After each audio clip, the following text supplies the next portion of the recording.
सर्वेभ्यो नमो नमः। कक्षा में उपस्थित सभी सदस्यों का आदर सहित स्वागत एवं अभिवादन भी। सभी सदस्य अपने-अपने इष्टदेव का ध्यान करें, माता गायत्री के मंत्रों का एक बार उच्चारण अवश्य कर लें। साथ ही अपने प्रेरणा के स्रोत एवं आदरणीय जनों को भी अंतर्मन से अभिवादन कर लें। आज की कक्षा में हम लोग वेद दोष के बारे में जानने का प्रयास करेंगे, समझने का प्रयास करेंगे। जो विवाह मुहूर्त में वेद दोष देखा जाता है, देखना भी चाहिए।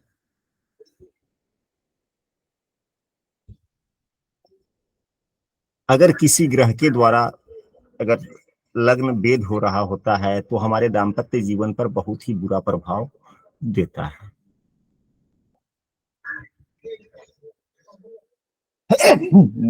ग्रह 9 होते हैं, शुभाग्रह भी होते हैं, पापाग्रह भी होते हैं। अगर शुभाग्रह के द्वारा भेद होता है तो वह उतना नुकसानदायक नहीं माना जाता। जहां तक शुभग्रह का काम है शुभता प्रदान करना, तो कुछ ना कुछ शुभता देने का ही शुभग्रह लोग काम करते हैं। लेकिन पापग्रह का काम क्या है, वह सभी आप लोग जानते हैं। पापग्रह विच्छेद उत्पन्न करते हैं, समस्याएं देते हैं एवं अन्य का कार्यों में भी, हर प्रकार के कार्यों में समस्याएं देने का काम करते हैं। खास करके सभी लोग, कोई भी जब काम करता है तब पापग्रह के दिन, पापग्रह के उपस्थिति में कोई काम करना पसंद नहीं करता। क्या कोई भी काम अगर हम पापग्रह के समय में करें, पापग्रह के होरा में अगर हम शुभ काम करें, वह अच्छा होगा? नहीं गुरुजी। क्यों? पापग्रह के समय में अगर हम काम करते हैं तो क्या क्या नुकसान होने की संभावनाएं हो सकती है? काम में दिक्कत आएगी। समस्या आएगी या समस्या आने की संभावनाएं होती है।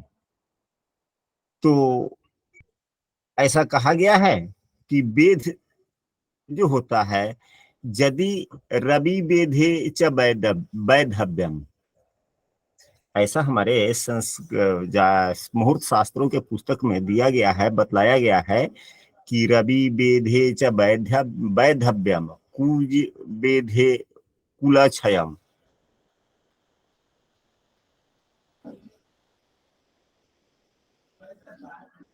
इस प्रकार से श्लोक है।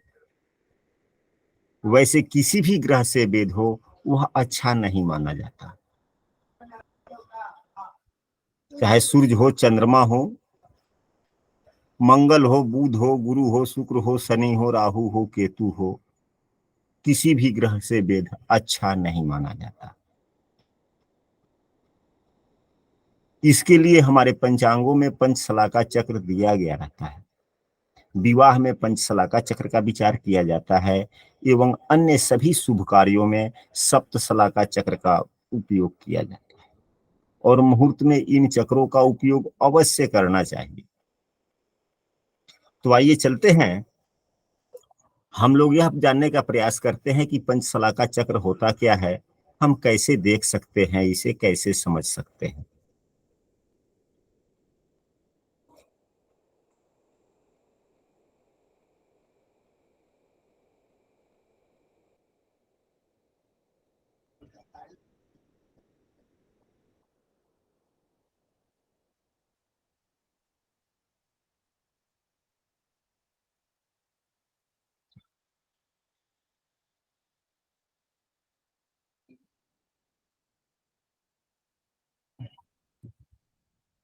व्हाइट बोर्ड आप सभी को दिखलाई दे रहा है?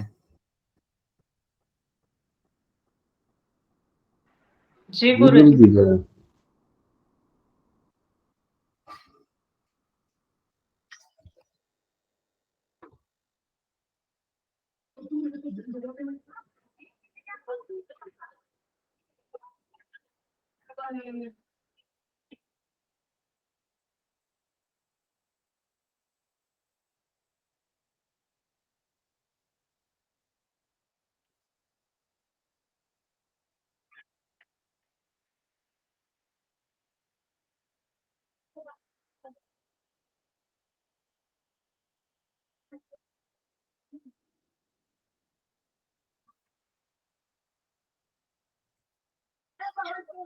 आप लोगों को यह पंचशलाका चक्र दिखलाई दे रही है अब? जी पंचांग में आप लोग देखते हैं या इसे नहीं देखते हैं?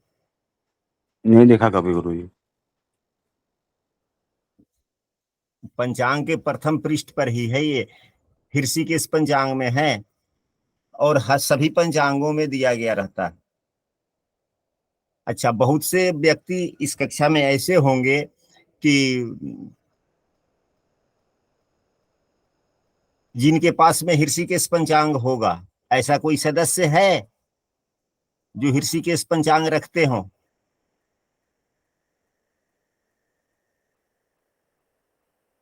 हाँ गुरुजी, मेरे पास है तो, लेकिन मुझे बहुत अच्छे से देखना नहीं आता उसको।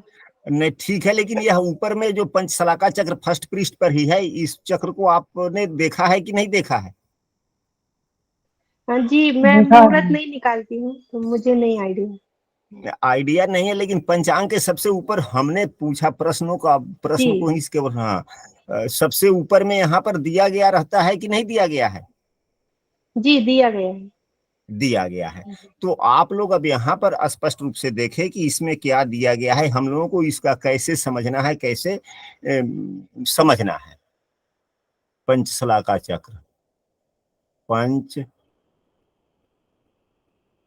शलाका चक्र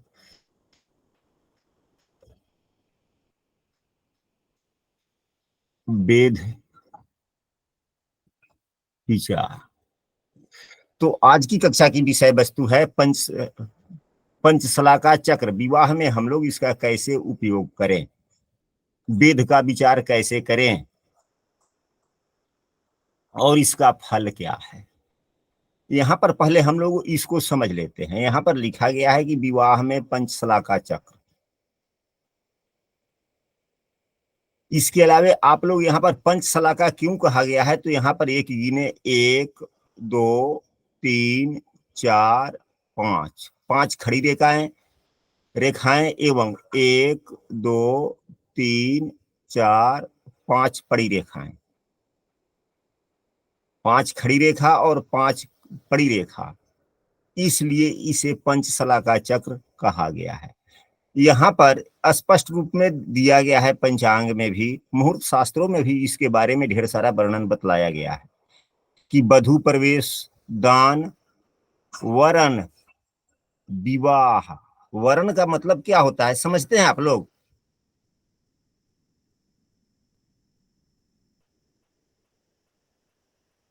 किसी वरण का चीज को धारण करना, धारण करना। वरण यानी कि सगाई, तिलक, विवाह।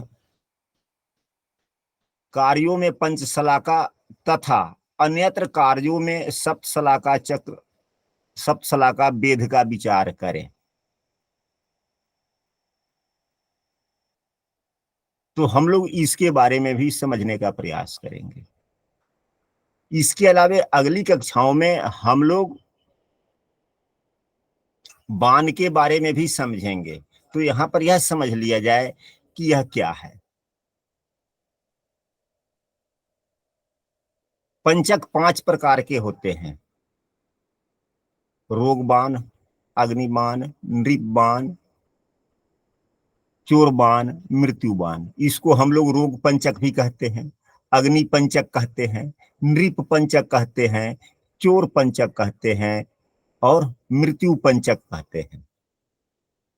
पंचक 5 प्रकार के हो जाते हैं। इसके बारे में विस्तृत रूप से हम लोग अगली कक्षा में समझेंगे, लेकिन यहाँ थोड़ा सा समझ लेना जरूरी है। इन पंच बाणों का, यानी कि 5 प्रकार के जो बाण हो गए या पंचक हो गए, इसका त्याग करना है, कहाँ कहाँ करना है, वह भी बतलाया गया है। यात्रा में चोरबाण यानी कि चोर पंचक, व्रत उपवास में रोगबाण, विवाह में मृत्युबाण, राज्य संबंधी कार्य में नृपबाण, घर संबंधी काम के शुरुआत में अग्निबाण। तो विवाह में हम लोगों को केवल मृत्यु बाण के बारे में पढ़ना है, हालांकि हम लोग इन सभी बाणों के बारे में विस्तृत रूप से पढ़ लेंगे। अब तो आप लोगों ने समझा कि पंचशलाका चक्र क्या है, इसको अब हम लोग समझने का प्रयास करेंगे कि हम लोग इसको देखें कैसे एवं समझे कैसे। यह विषय वस्तु आवश्यक है या नहीं है? हे गुरुजी।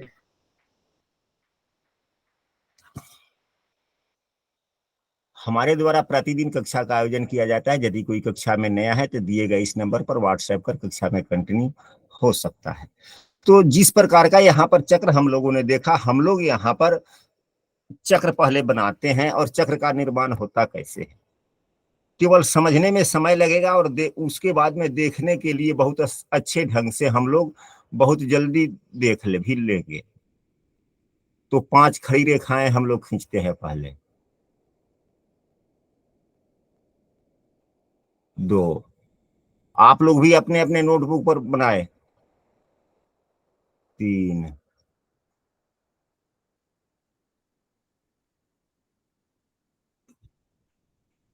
4, 5 रेखाएं हुआ। इसके बाद में 5 रेखा इस प्रकार से, एक और ऊपर खाली कर लेंगे।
जिस तरह पंचांग में रेखा बनाया गया था वह रेखा यहां पर आप लोगों ने देख लिया। अब यहां पर हम लोग सभी नक्षत्रों को लिखते हैं। कहां से नक्षत्र शुरू करते हैं? पहली रेखा से शुरू करते हैं। तो सबसे पहले बार तो पहला रेखा हम लोगों ने यही बनाया था ना। तो नक्षत्र पहला कौन सा होता है? अश्विनी। उसके बाद में होता है भरणी, उसके बाद में कृतिका, फिर उसके बाद में रोहिणी, उसके बाद में मृगीश्रा, मृगीश्रा के बाद में आद्रा, आद्रा के बाद में पुख्य। नहीं गुरुजी, पुनर्वसु। पुनर्वसु, ठीक है, हमने आपको कहा भी था पुनर्वसु। उसके बाद में पुख्य,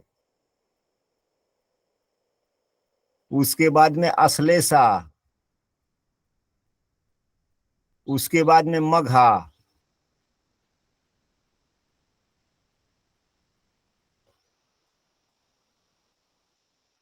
मघा के बाद में पूर्वा फाल्गुनी, उसके बाद में उत्तरा फाल्गुनी, उसके बाद में हस्त, उसके बाद चित्रा, उसके बाद स्वाति, उसके बाद विशाखा, विशाखा के बाद में अनुराधा, अनुराधा, उसके बाद में अनुराधा के बाद में ज्येष्ठा, ज्येष्ठा, ज्येष्ठा, ज्येष्ठा, ज्येष्ठा मूल, के बाद में मूल की मूल, मृगीश्रा, मूल, मूल, ज्येष्ठा के बाद में मूल, पूर्वाषाढ़ा, पूर्वाषाढ़ा, उत्तराषाढ़ा, उत्तराषाढ़ा, अभिजीत, अभिजीत, श्रवण, उसके बाद में श्रवण, धनिष्ठा, धनिष्ठा, शतभिषा, उसके बाद में पूर्वा पूर्वा भाद्रपद, पूर्वा भाद्रपद, उत्तरा भाद्रपद, रेवती। रेवती। यह हो गया। ठीक इसी प्रकार जी से आप लोगों ने, हाँ, पंचांग में भी आप लोग देखेंगे तो सेम टू सेम इसी तरह देखने को मिलेगा। यह कितनी गंभीर विषय वस्तु है, समझना आसान है या मुश्किल है?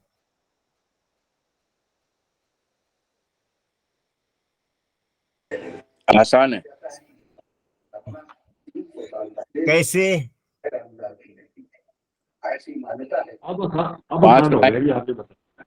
पांच लाइन खड़ी हाँ और जी, दो दो लाइन साइड में डालनी है हाँ और अश्लेषा से पहले उससे शुरू करना है, अश्वनी से, और लास्ट तक आ जाना। ठीक है। कहने का मतलब हम लोग यह पंचशलाका चक्र बनाए कैसे, इस बनाने की आवश्यकता नहीं है, सभी पंचांगों में कहीं ना कहीं दिया गया रहता है। जैसे कि हमारे इलाके में जो भी पंचांग आते हैं, चलते हैं, 3-4 प्रकार के पंचांग हैं, ऋषिकेश पंचांग है, महावीर पंचांग है, विश्व पंचांग है, मैथिली पंचांग है, सभी पंचांगों में पंचशलाका चक्र दिया गया। तो हम लोग पंचशलाका चक्र देखेंगे तो इसका उपयोग कैसे होता है। अब इसके बाद में शादी के नक्षत्र कौन कौन से होते हैं, जो हम लोगों ने पूर्व में पढ़ा था कि शादी के नक्षत्र याद है?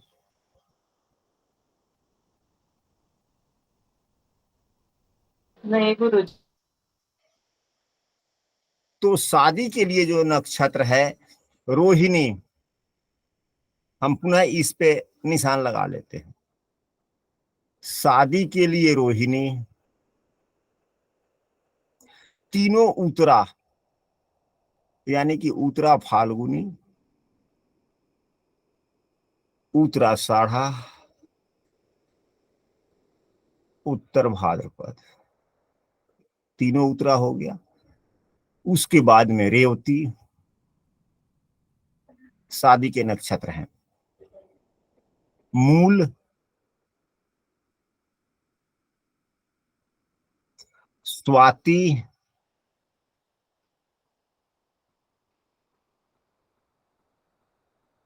मूल स्वाति, उसके बाद में मृगीश्रा,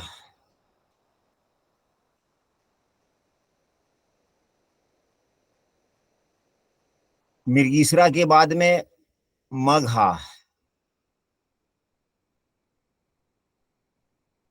मघा कहाँ गया इसमें,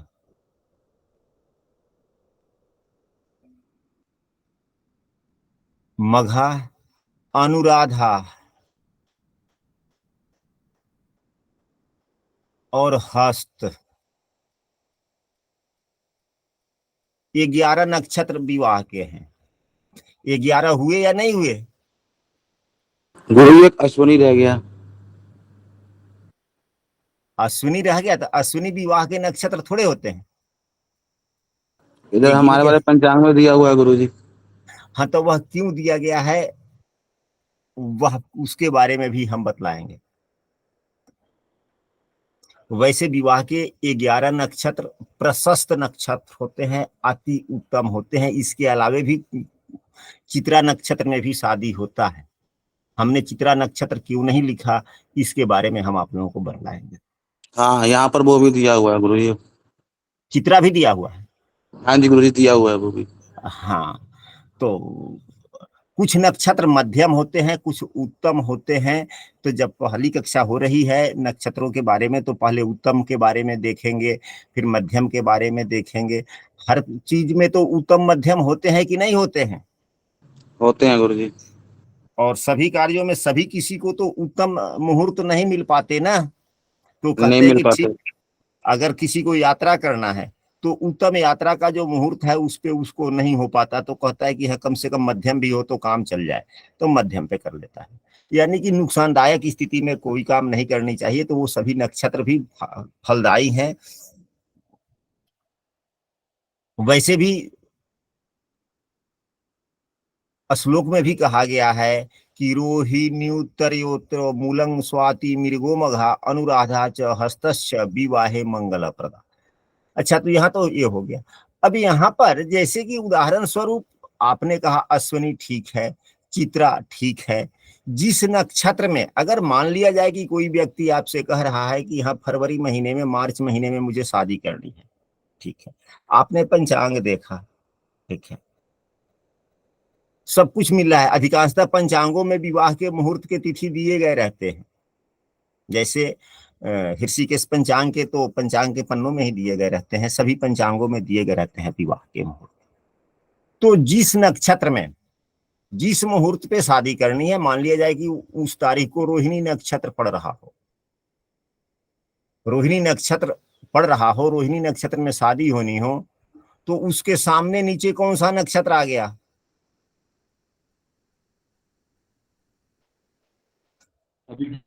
अभिजीत।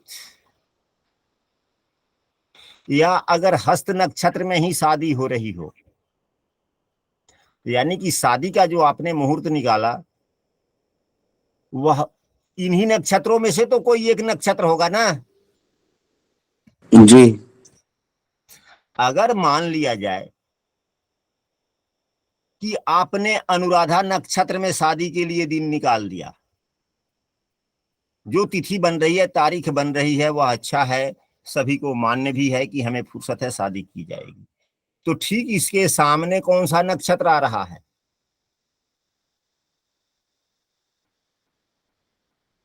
भरणी। भरणी। अगर यदि इस नक्षत्र में अगर कोई भी उस दिन जब लग्न का विवाह का समय हो, जिस रोज विवाह होना है, उस रोज अनुराधा नक्षत्र में आपने दिन तय किया, दिखलाया, तो अनुराधा नक्षत्र के ठीक सामने जो यहाँ पर भरणी नक्षत्र दिख रहा है, अगर भरणी नक्षत्र में उस समय भरणी नक्षत्र पर कोई भी ग्रह गोचर कर रहा हो, भरणी नक्षत्र पर कोई भी ग्रह गोचर कर रहा हो, गोचर कर रहा हो, तो इसे ही हम लोग वेद दोष कहते हैं। क्या कहते हैं? वेद कहते हैं। समझ में आया आपको सबों को? अभी भी समझ में स्पष्ट रूप से नहीं आया? आ गया जी, बिल्कुल आ गया।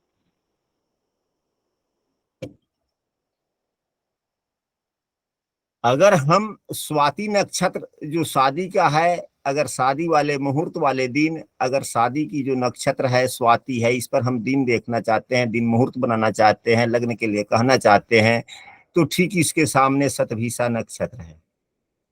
शतभिषा नक्षत्र पे कोई भी अगर कोई भी ग्रह गोचर कर रहा हो, कोई भी ग्रह गोचर कर रहा हो, तो वह वेद दोष कहा जाता है। इसमें शादी अच्छे नहीं होते, नहीं करनी चाहिए, मुहूर्त नहीं बनाना चाहिए। वैसे कहा गया है हमारे शास्त्रों में कि रवि वेदे च वैधव्यम, यानी कि रवि का वेद लगे तो स्त्री विधवा हो। विधवा का मतलब ये नहीं कि पति का स्वर्गवास हो जाए, किसी भी कारणवश दुराव हो जाना, दूर होने की संभावनाएं बन जाना, तलाक भी हो सकता है, अलग अलग जीवन बसर भी हो सकता है, या वैवाहिक स्थिति में सुखद चैन से न रह पाना भी हो सकता है, यानी कि आपस में मन न मिलना। दूसरा, मंगल का वेध लगे तो वो भी अच्छा नहीं है। शुक्र का बेध लगे तो शुक्र जिन चीजों के कारण है वो कारक है, उन चीज में नुकसान, यानी कि संतानहीनता की तरफ इशारा करता है। गुरु का बेध लगे तो पूजा पाठ के कारण ही दाम्पत्य जीवन में समस्याएं आने की संभावना है। शनि या चंद्रमा का भेद हो, यानी कि उस समय उस नक्षत्र पे, जिस नक्षत्र से भेद हो रहा हो, मान लिया जाए कि उत्तरा फाल्गुनी में हमने शादी के लिए मुहूर्त बना दिया कि हाँ शादी कर सकते हैं, और रेवती नक्षत्र पर अगर किसी भी ग्रह का गोचर चल रहा हो तो यह भेद हुआ। अगर शनि या चंद्रमा का भेद लगे तो व्यक्ति दुखी रहता है। राहु अगर गोचर कर रहे हो तो भी अच्छी बात नहीं है, मनचला स्वभाव होने की संभावनाएं बनती है। केतु का भेद लगे तो केतु मोक्ष के कारक हैं, तो स्वच्छंद विचारधारा हो सकता है।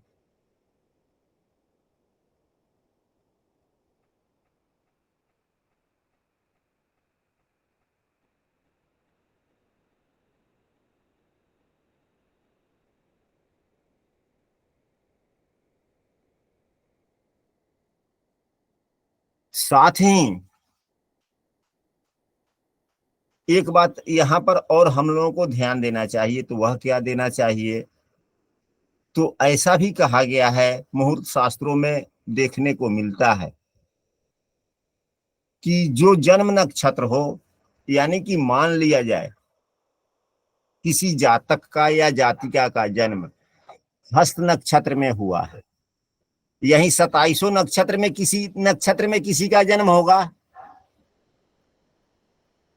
जी गुरु जी। और सभी पापग्रह किसी न किसी नक्षत्र में हमेशा गोचर करते रहते हैं। हाँ मिल ही जाते हैं सभी गुरु जी। करते हैं जी। सभी ग्रह किसी न किसी नक्षत्र में गोचर करते रहते हैं, उनका नक्षत्र गति के कारण नक्षत्र बदलते रहते हैं सभी।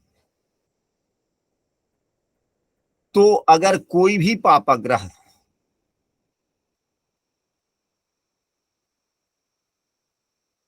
अगर शनि,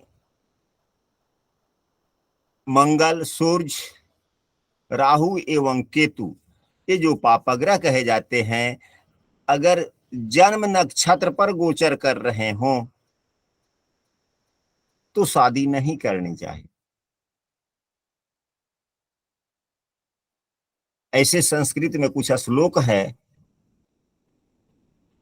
कि शनि राहु कुजादित्या, शनि राहु कुजादित्या जदा जन्मक्ष संसिथा, यानी कि शनि राहु, कुज मतलब मंगल, आदित्य मतलब कि सूर्य, जदा मने यदि जन्म के नक्षत्र पर स्थित हो इनमें से कोई भी, तो विवाहिता च जा कन्या सा कन्या विधवा भवे, ऐसा कहा गया है, बतलाया गया है।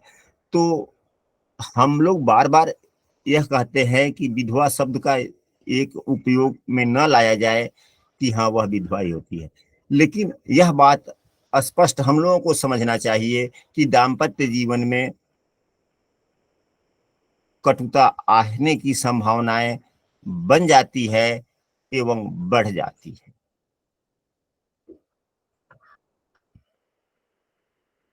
आशा करते हैं कि यह विषय वस्तु आप लोगों को, यह विषय वस्तु कोई बड़ी नहीं थी, समझने के लिए हम लोग कम समय में समझ सकते हैं।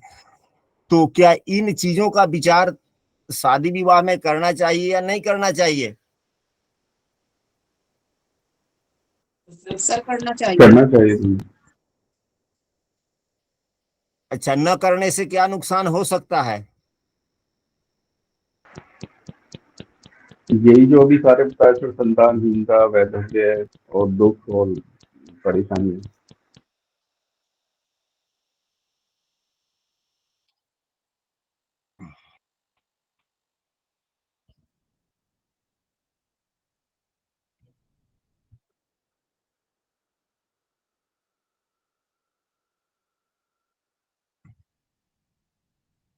अब इसके अलावे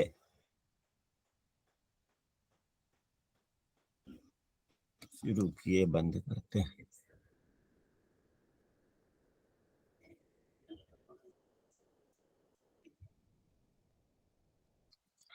तो हम आशा करते हैं कि आप सभी आदमी यह पंचशलाका वेद हम लोग कैसे देखें, यह आप लोग स्पष्ट रूप से समझ गए होंगे।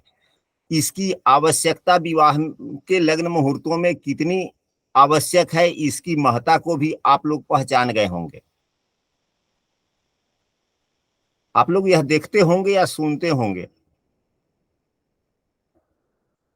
कभी कभी कि हाँ भाई, पंडित जी से शादी का मुहूर्त निकलवाते हैं, तो पंडित जी के पास में आप अपने बच्ची का या लड़के का जन्म पत्री लेकर जाते हैं, तो वह कह देते हैं कि हाँ, इसका इस साल में शादी मुहूर्त इसके लिए नहीं बन रहा है। ऐसी बात आप लोग कभी कभी कहीं कहीं सुनते हैं कि नहीं सुनते हैं? जी सुनते हैं। हालांकि विवाह के लिए लग्न मुहूर्त तो होते ही हैं, सभी आदमी अपने अपने बच्चों की शादी करते हैं, लेकिन जब जन्म कुंडली के साथ में अगर पूछते हैं तो पंडित जी बतलाते हैं कि हाँ, कम से कम इसका 6 महीने के बाद में ही इसके लिए ये ऐसा हो सकता है। कभी कभी ऐसे भी बोल देते हैं कि नहीं, इस महीने में नहीं, अगले महीने में। कभी कभी ऐसे बोलते हैं कि 1.5 महीने बाद में। कभी कहते हैं कि लगातार तो अभी कम से कम 2-3 वर्ष शादी इनका मत करना, या कभी कहते हैं। अब जैसे सबसे स्लो प्लानेट शनिदेव हैं। शनिदेव एक नक्षत्र पे कितने महीने रहते हैं?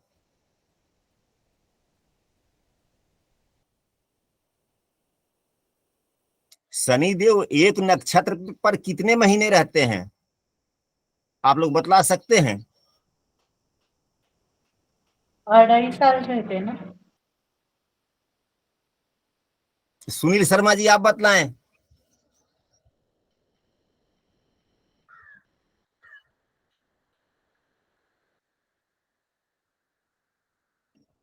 हरिप्रकाश जी, आप बतला सकते हैं?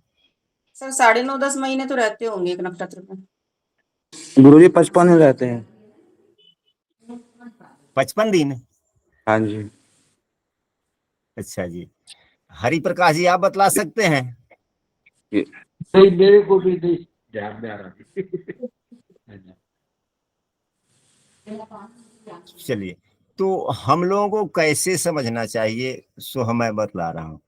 शनिदेव वैसे लगभग 2.5 वर्ष यानी कि 30 महीने ओवरऑल, हम लोग ओवरऑल यहाँ पर बात कर रहे हैं, औसतन 30 महीने एक राशि में रहते हैं।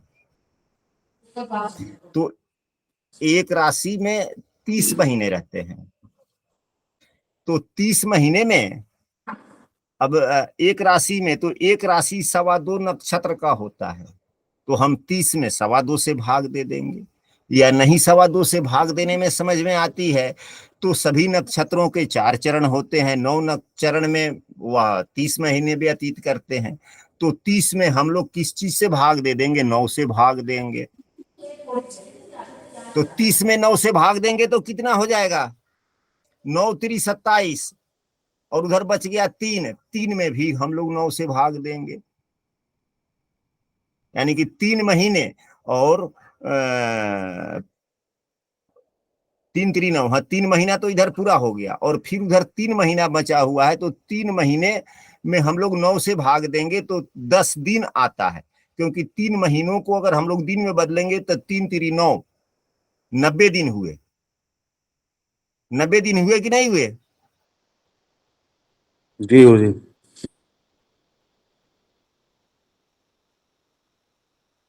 तो जब 90 दिन हो गए, तो अब 90 दिन में 9 से भाग देंगे तो 10 दिन हुआ। जी गुरुजी। तो एक चरण में कितने दिन रहे वो? एक चरण में 3 महीना 10 दिन रहे।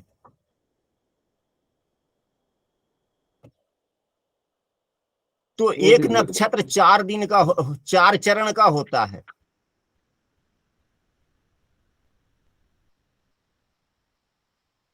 तो हम लोग 3 महीने 10 दिन में 4 से गुना करेंगे, तो 3 चौका 12 और 10 चौका 40, यानी कि 12 महीना 40 दिन, तो 13 महीना 10 दिन। शनिदेव एक नक्षत्र पर रहेंगे। इसको समझने के लिए आप लोग ऐसे भी समझ सकते हैं, आसान कायदे से। 1 मिनट, जरा व्हाइट बोर्ड पुनः इस्तेमाल करते हैं।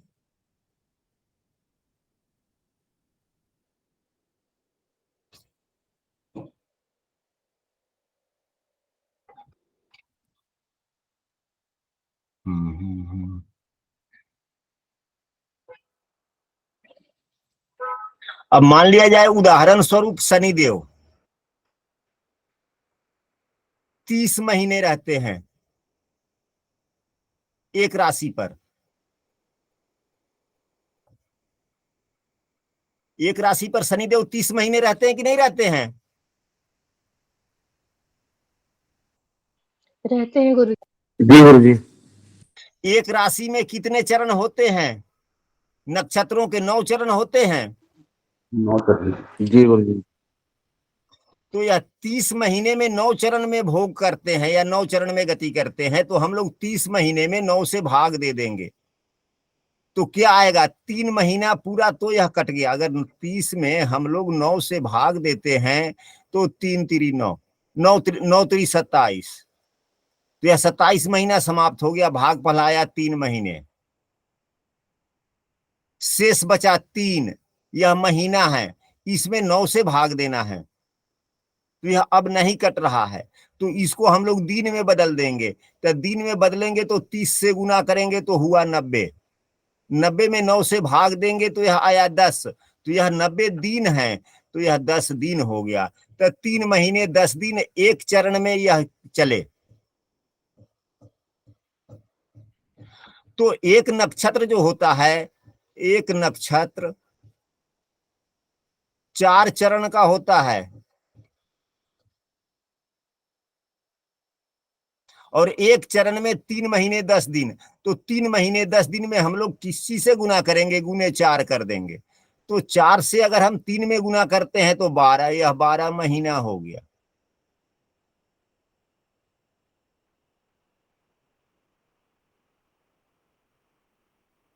उसके बाद में 10 दिन में अगर हम लोग 4 से गुना करते हैं तो 40 दिन हो गया।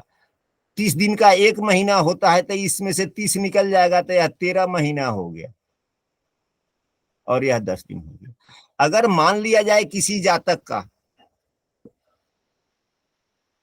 जन्म हस्त नक्षत्र में हुआ हो और हस्त नक्षत्र में शनिदेव अभी अभी प्रवेश किए हों, तो वह जातक का शादी कितने दिनों तक नहीं होगा, नहीं करना चाहिए? सर 13 महीने 10 दिन 10 दिन 13 माह 10। तो आजकल हम लोगों को इन सभी चीजों का विचार करना चाहिए। इसी प्रकार सभी पापग्रहों का होता है कि अगर पापग्रह जन्म नक्षत्र पे गोचर कर रहे हों तो शादी नहीं करनी चाहिए।